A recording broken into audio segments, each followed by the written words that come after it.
feel like in Te Tauihu we kind of have to, I don't know, we tiptoe around some kaupapa kōrero, like colonisation, you know, and it's different because in other parts of Aotearoa they don't have to.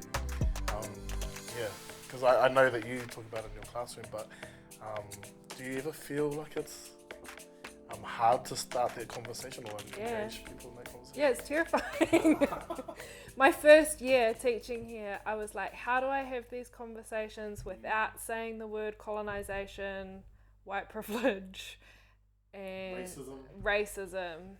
I was like, and yeah, I didn't do a good job in my first year because it was really hard to be authentic about the conversation because I was trying to like kōtiti haere around all these things and because I was so nervous around having these kōrero that I was like kind of just dropping things and hoping they'd read between the lines and then realising actually they weren't. And so I think it got to the fourth class and I had to just be like, okay, I need to just say this for what it is. But I think what's hard about it here, I don't know, I feel like it's Aotearoa in general, I don't know. I think it's just we're in this pocket in Te Tauihu where Te Reo Māori is very small. Because like you go to Te Reo Māori anywhere in Aotearoa, like these things are talked about all the time. They're in our songs, they're in our mōteatea, they're in our haka.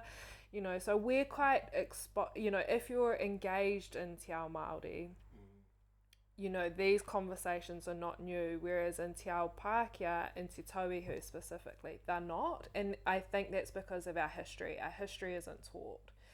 And, you know, I've recently just taught a cohort around cultural competency, and some of the people are in, I don't want to offend anyone, but they're not old, but they're like, you know, late 30s, early 40s, and they've said, I can't believe I've gone my whole life not knowing some of these things you've just talked to us about. And I was like, please be under no illusion that that was not an accident, that there's reasons why our history wasn't taught because it benefits a certain group of people. But it is hard when people don't know that history, and then you need to have those courageous conversations and you're saying things that potentially they don't know about.